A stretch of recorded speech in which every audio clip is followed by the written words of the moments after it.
Selamat datang di video saya. Video ini diproduksi bekerjasama dengan Akademi Kripto. Sebelum kita masuk ke materi, kita akan membahas dulu halaman disclaimer.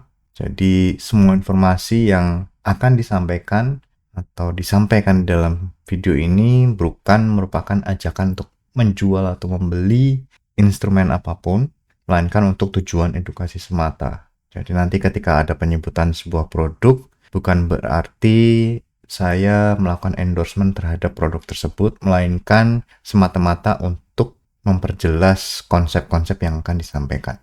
Nah, kali ini videonya berjudul Intro to UTXO Model atau pendahuluan agar kita memahami satu konsep yang namanya UTXO. UTXO ini merupakan model accounting yang dipakai di Bitcoin.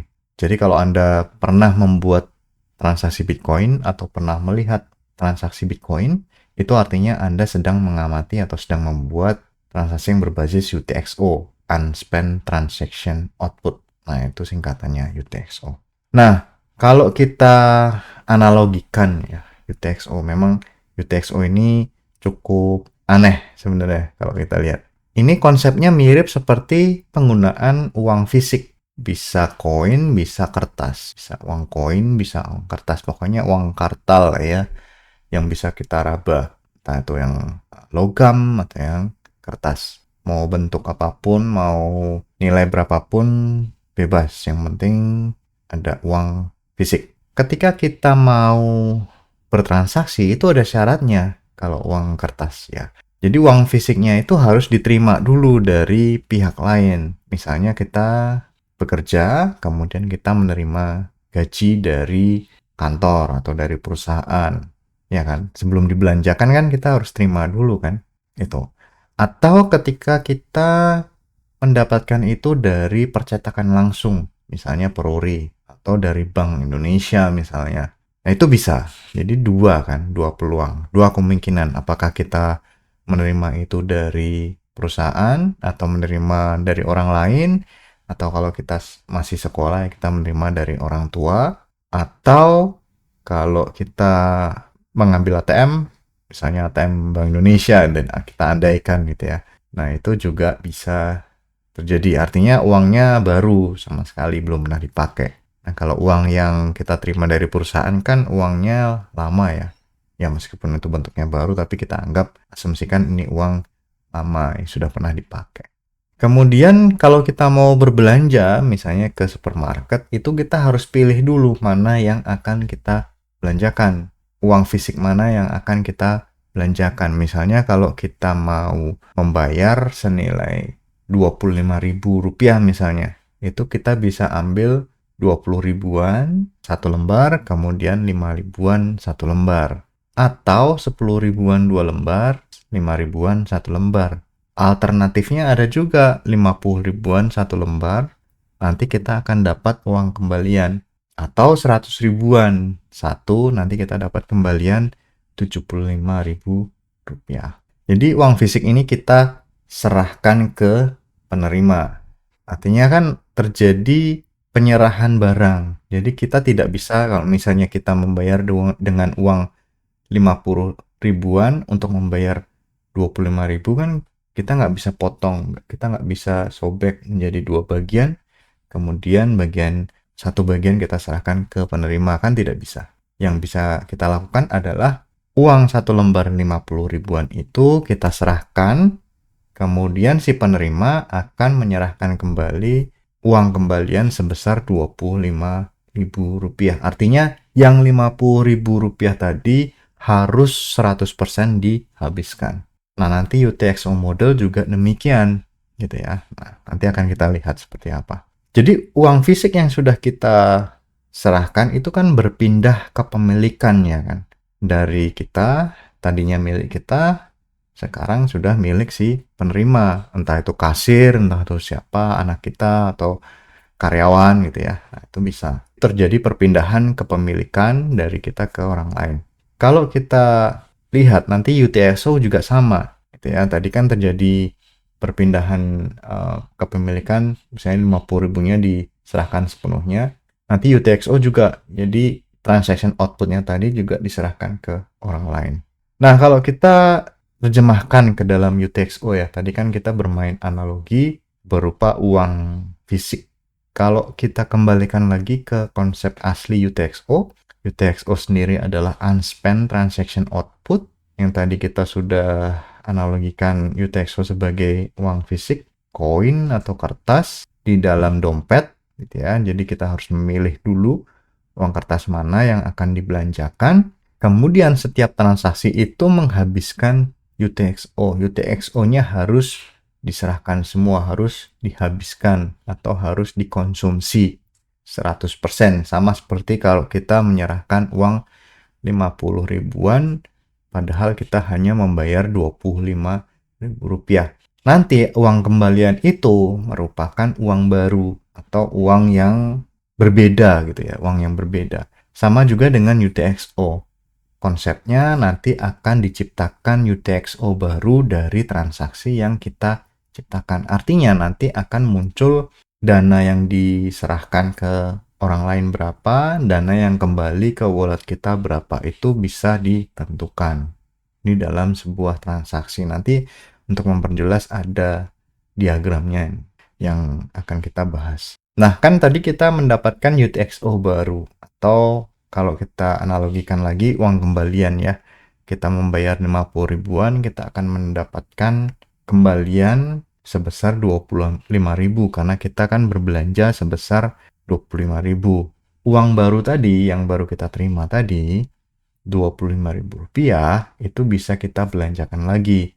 Entah di hari yang sama, entah di hari yang akan datang, nah itu bebas. Tapi yang jelas itu bukan merupakan uang 50.000 kita kan, ya kan, logikanya seperti itu. Jadi itu merupakan uang baru atau uang yang berbeda yang kita terima, tetapi uang itu bisa dibelanjakan di kemudian hari. Cara berbelanjanya juga mirip tadi, 25.000 kalau kita belanjakan sebesar misalnya 23.000 rupiah, ya kita harus serahkan semua 25.000, nanti akan kita mendapatkan kembalian sebesar 2.000 rupiah. Nah, ini adalah contoh screenshot dari sebuah transaksi Bitcoin. Di sini ada transaction ID berupa nilai hash dari raw transaction atau transaksi, data transaksi itu di hash, kemudian mendapatkan nilai hash menjadi hash ID atau transaction ID di sini. Kemudian ini ada namanya input. Nah, input itu sama seperti waktu kita menyerahkan uang 50 ribuan. Jadi kita harus habiskan. Tapi 50 ribuan tadi kan sebenarnya adalah referensi dari transaksi sebelumnya. Nanti akan kita bahas lebih lanjut soal referensi ini. Yang jelas kita akan di sini kita harus memahami dulu beberapa komponen ya yang ada di sebuah transaksi yang berbasis UTXO.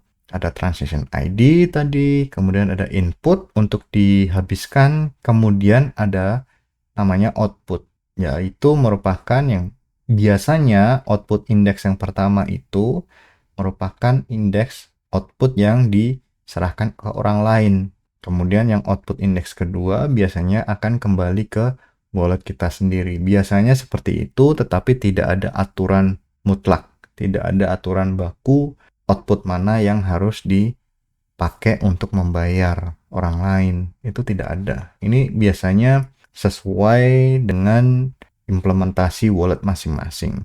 Yang jelas selama si penerima itu bisa menerima dana dengan jumlah yang tepat, ya beres. Nah, kalau kita lihat di sini, inputnya sebesar 1,0097 Bitcoin gitu ya, atau senilai 77.000 US dollar. Nah, dia akan ini kelihatannya dibayarkan sebesar 0,5 Bitcoin ke orang lain. Kemudian sisanya adalah 0,509 sekian-sekian. Nah, kalau Anda lihat, ini sebenarnya ada selisih. Jadi kalau Anda tambahkan output ini, keduanya, 0,5 ditambah 0,509, pasti ada selisih ya kan.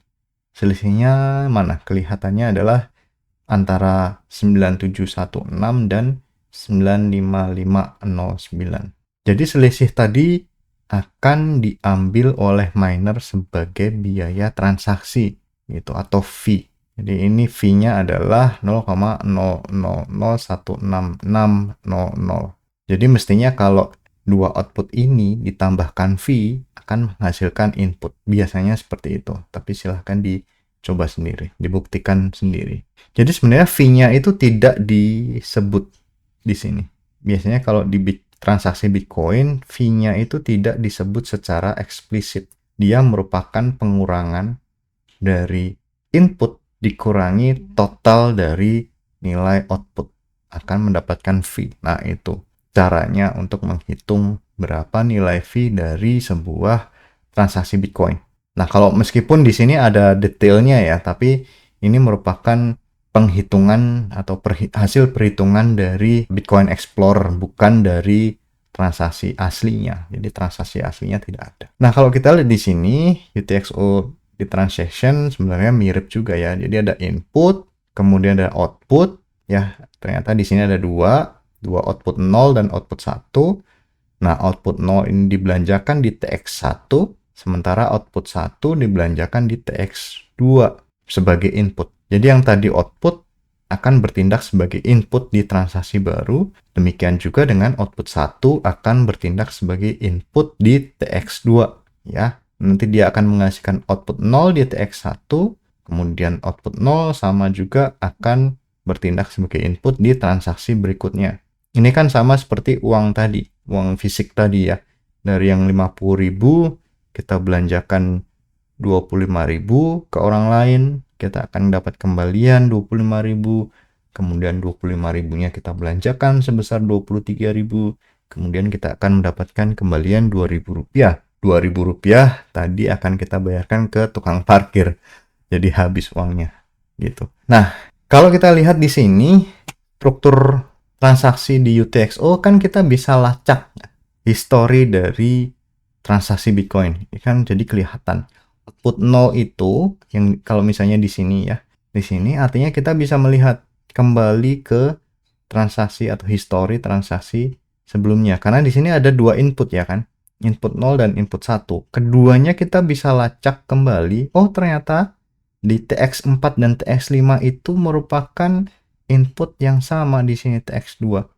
Bisa jadi ini dimiliki oleh wallet yang sama. Jadi TX2 ini hanya memecah dana gitu ya, kemudian dibelanjakan di TX6. Ya, seperti itulah metode sederhana ya untuk menganalisis transaksi di Bitcoin dengan metode UTXO. Karena Bitcoin itu metodenya UTXO. Jadi seperti ini.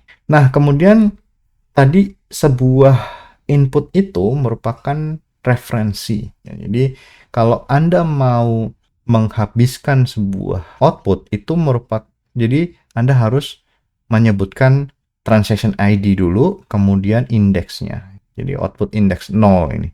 Jadi transaksinya nilai hashnya berapa, kemudian indeks outputnya. Nah, kalau masih ingat ini nilainya setengah Bitcoin.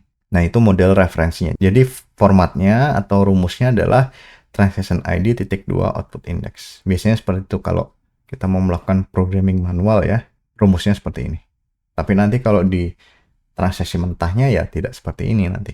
Nah, seperti ini nanti jadi kalau transaksi mentahnya. Kita akan singkat saja ya. Jadi ini inputnya, transaction ID disebutkan, kemudian indeksnya 0, ini tempat tanda tangan dikosongin dulu karena kita belum tanda tangan. Kemudian kalau kita lihat outputnya, oh ternyata ini nilainya berapa, kemudian ini adalah formula. Ini formula. Kita nggak akan bahas di sini, tapi yang jelas sementara ini diterima dulu ya.